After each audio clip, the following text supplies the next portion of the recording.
আমার ভোট আমি দেব, যাকে খুশি তাকে দেব।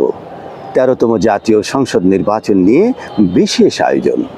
আমরা আছি সারা দেশে, সব জেলায়, প্রতি আসনে। আমি সাইফুদ্দিন আহমেদ খন্দকার, খেলাফত মজলিস মনোনীত ঢাকা ১৮ আসনে দেয়ালঘড়ি মার্কায় সংসদ সদস্য পদপ্রার্থী। এলাকায় সাড়া কেমন পাচ্ছেন? আলহামদুলিল্লাহ। এখানে সবচেয়ে মজার বিষয় হচ্ছে সব বয়সের মানুষ সকলের কাছে আমরা সমর্থন পাচ্ছি এবং তাদের একটাই কথা যে আমরা পরিবর্তিত পরিস্থিতিতে ন্যায় ইনসাফ কল্যাণ রাষ্ট্র প্রতিষ্ঠার জন্যে ক্লিন ইমেজের এবং তরুণ নেতৃত্ব চাই, সে লক্ষ্যে তারা আমাকে সাপোর্ট দিচ্ছে।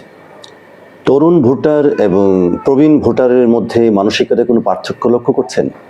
দারুণভাবে। তরুণরা তো গত 15 বছরে তারা ভোট দিতে পারেনি এবং প্রবীণরাও পারেনি। সো সবার মধ্যে এই জায়গায় একাকার যে ভোট দিতে হবে আমাদেরকে, এই সুযোগ, এই অধিকার রাষ্ট্র দিয়েছে, সংবিধান দিয়েছে, গণতন্ত্র দিয়েছে, সে অধিকার আমরা প্রয়োগ করব, এই একটা উৎসব সবার মধ্যে আছে। ওরা কি ধরনের পরিবর্তন চায় তরুণরা? তরুণদের পরিবর্তনের মূল হচ্ছে দুর্নীতি, দুঃশাসন এবং তারা যে ভয় ভীতি, দুর্বিষহ একটা জীবন, একটা সমাজ কাঠামো দেখেছে, সেখান থেকে তারা একটি নিরাপদ সমাজ ব্যবস্থার দিকে ফিরে আসতে চায়।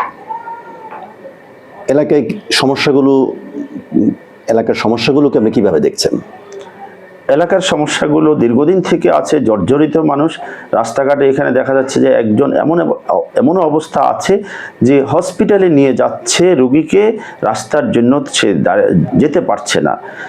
সুয়ারেজ ব্যবস্থা অত্যন্ত খারাপ অবস্থায়। এখানে জনগণের যে ন্যূনতম যে অধিকারগুলো, তারা যে শিশুদেরকে নিয়ে একটু বিনোদনে যাবে, মার্কেটে যাবে, সেখানেও কোনো পার্কিং ব্যবস্থা নেই, সব দখল, সব কিছু, এই সমস্যাগুলো বিদ্যমান এবং সেগুলো থেকে উত্তরণের জন্য গুরুত্বপূর্ণ ভূমিকা নেওয়া দরকার সামাজিকভাবে সচেতনতার মাধ্যমে।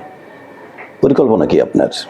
আমরা চাই সামাজিক সচেতনতার মধ্য দিয়ে নাগরিকদেরকে তাদের দায়িত্ব, অধিকার এবং কর্তব্য সম্পর্কে সচেতন করা এবং রাষ্ট্রের পক্ষ থেকে যে অর্গানগুলো আছে সেগুলোকে অ্যাক্টিভ করা, এর মধ্য দিয়ে সঠিক পদক্ষেপ গ্রহণ করা। উত্তরে ব্যাপক শিক্ষা প্রতিষ্ঠান, এগুলোকে নিয়ে আপনি কোনো ভাবনা আছে আপনার, কোনো পরিকল্পনা আছে? এখানে শিক্ষা ব্যবস্থাপনা আছে, কিন্তু কিছুটা বৈষম্য আমরা লক্ষ্য করি। যেই মা তার সন্তানকে আর্থিক সংকটের কারণে কাঙ্ক্ষিত শিক্ষা প্রতিষ্ঠান নিয়ে যেতে পারছে না, আমি মনে করি তাদের জন্য প্রতিটি প্রতিষ্ঠানে একটা ব্যবস্থা থাকা উচিত এবং সেই ব্যবস্থার প্রতি আমরা উৎসাহিত করব। দীর্ঘদিন থেকে মানুষ যে রাজনীতি এলাকায় দেখে আসছে, নির্বাচন দেখে আসছে, বর্তমান যে প্রচারণা আপনি চালাচ্ছেন, মানুষের মানসিকতায় কি ধরনের পরিবর্তন আপনি খেয়াল করতেছেন?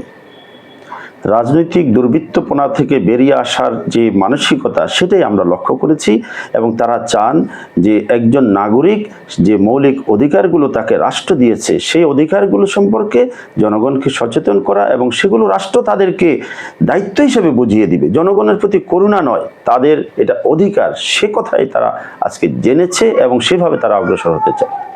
হাদির নামাজে জানাজায় বিপুল জনগোষ্ঠী উপস্থিত ছিল, এই উপস্থিতিটাকে আপনি কিভাবে দেখছেন? এটা একটা বিপ্লব নিঃসন্দেহে, এবং এই বিপ্লবের নায়ক হয়েছেন হাদি।